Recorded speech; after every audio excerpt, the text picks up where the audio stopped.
Welcome back sa Tito Manny TV.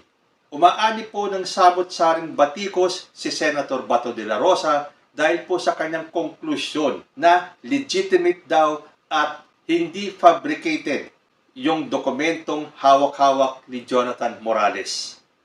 At ang kanya pong pinakarason dahil kitang-kita niya yung butas ng puncher na ginamit sa dokumento.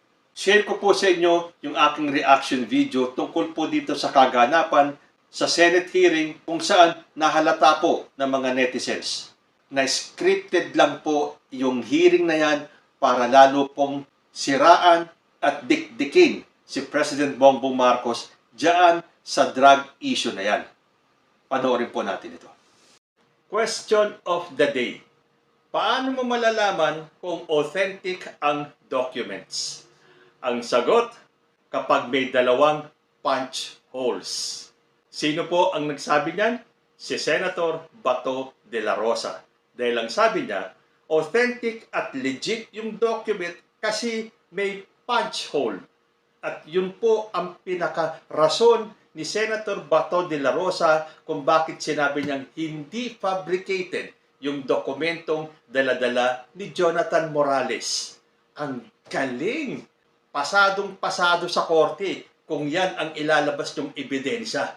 Nang dahil lang sa punch hole, maniniwala ang korte na authentic yung dokumentong dala-dala ni Jonathan Morales. Ganun po ba yun, Senator Bato de la Rosa? Paki-inform mo nga kami, lalo na po kami mga simpleng mamamayan na kahit na hindi mataas ang pinag-aralan, naiintindihan po namin kung ano itong sinabi mo na parang wala sa hulog.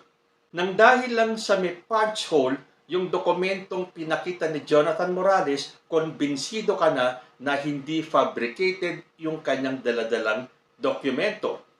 Sabi po dito sa balita sa Inquirer.net, De La Rosa, documents linking Marcos to alleged drug use not fabricated. Former top cop, 3rd Senator Ronald Bato de la Rosa is convinced that the leaked documents supposedly linking President Ferdinand Bongbong Marcos Jr. and actress Maricel Soriano to alleged drug use are not fabricated. The documents in question are the Philippine Drug Enforcement Agency's authority to operate and a pre-operation report dated March 11, 2012. Sabi po ni De La Rosa sa isang interview sa radyo, ako masasabi ko, it is existing. It is existing yung papel na yan dahil klaro man sa nature of the paper na tinitingnan ko. Hindi yun AI generated. Hindi yun siya gawa-gawa lang. At yung ng kanyang point of reasoning, the mere punch hole marks are seen in the document.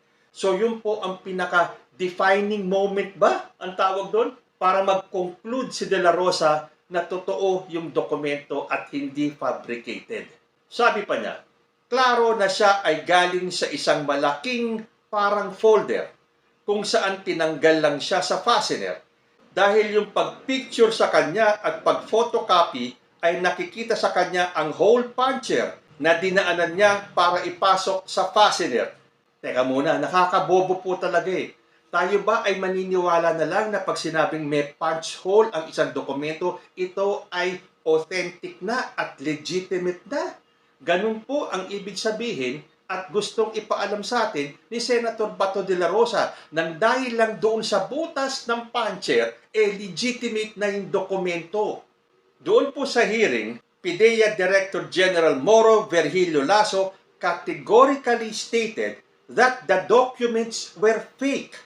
This, however, was contradicted by former PIDEA investigation agent Jonathan Morales, who stood firm that the leaked documents linking Marcos and Soriano to illegal drugs were authentic. So nagtalo si PIDEA Director General Lasso, saka itong si former PIDEA investigation agent Jonathan Morales. O anong dapat gawin? Hindi kaya dapat magpatawag ng isang forensic expert para malaman kung totoo yung dokumentong yon? Pero para kay Bato de la Rosa, authentic agad yun. Apakabilis naman mag-judge ni De La Rosa. Mabuti na lang, hindi ganito yung mga West natin. Kung hindi, nako, patay. Nang dahil lang sa butas ng puncher.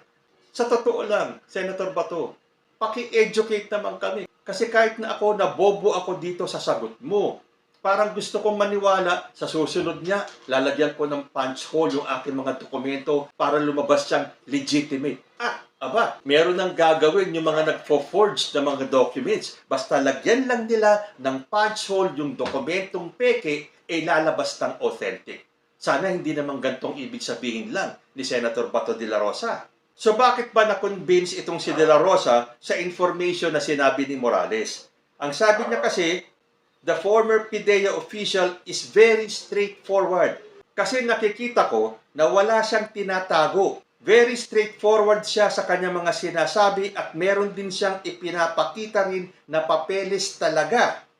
At inaamin niya na siya ang pumirma at hindi naman dinideny ng mga tao na hindi siya member ng PIDEA at that time.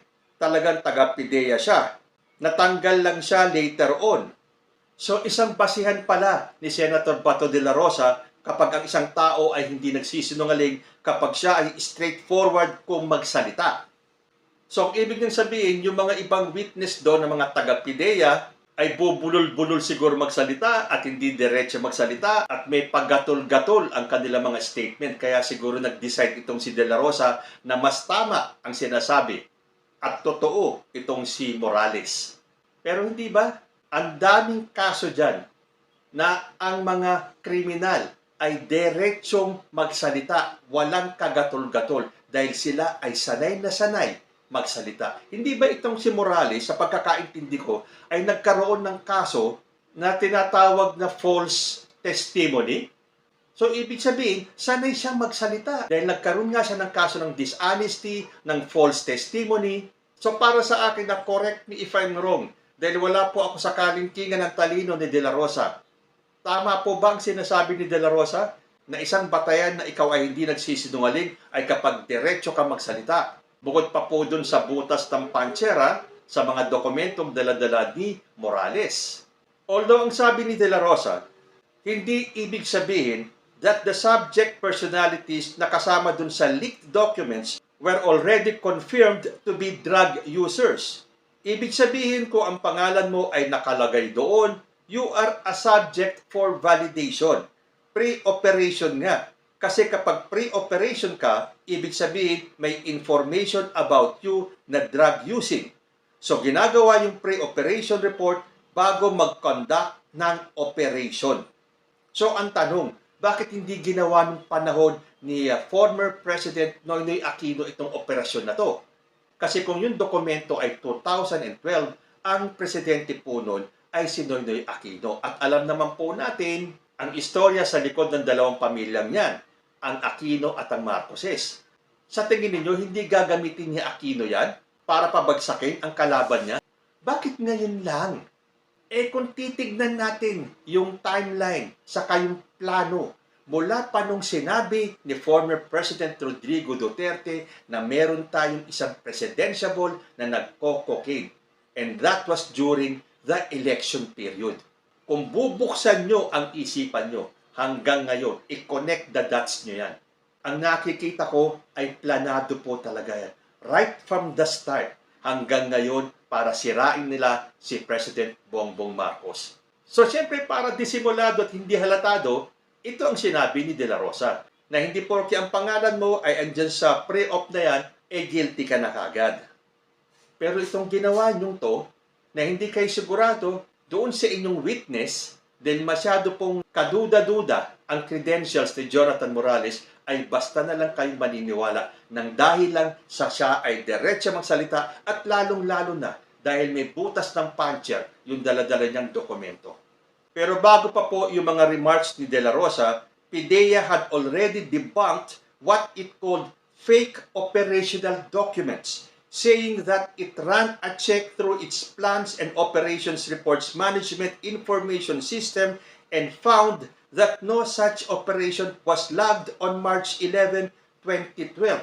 At kung matatandaan nyo, isa po si De La Rosa at nung siya ay chief pa ng PNP, hindi po niya nakita ang pangalan ni Bongbong Marcos sa drug list. Bakit ngayon? Dahil lang sa sinabi ni Morales ay biglang cambio si De La Rosa at naniniwala siya na hindi fabricated yung mga dokumento.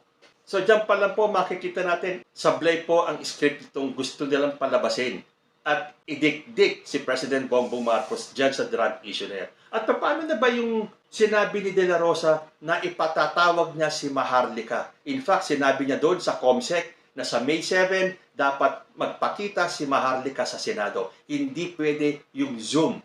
Kailangan in person para masagot niya lahat ng katanungan at doon siya magnangak-ngak. Hindi ba galit na galit si De La Rosa? Ngayon, naglabas ng statement itong si Maharlika. Sabi niya, napikon si Senator Bato sa akin. We are friends. Nanghihingi ako ng pasensya sa iyo kasi nagtatanong lang naman ako. Sana po as a senator at as PNP, dapat you have to be tough. Nabigyan niyo patuloy ako ng limelight sa Senado and I am enjoying it. Humihingi ako ng pasensya sa iyo dahil na-disrupt ko ang hearing unintentionally. Kasama sa script niyo yan na dapat lumabas ang pangalan mo at mapag-usapan sa Senate hearing. Teka muna meron akong narinig sa sinabi ni Bato de la Rosa. Habang nagsasalita siya at nilalabas niya yung galit niya kay Maharlika, may nasabi siyang, akala ko ba? Tapos, change subject siya. Ang hirap niyo, Maharlika.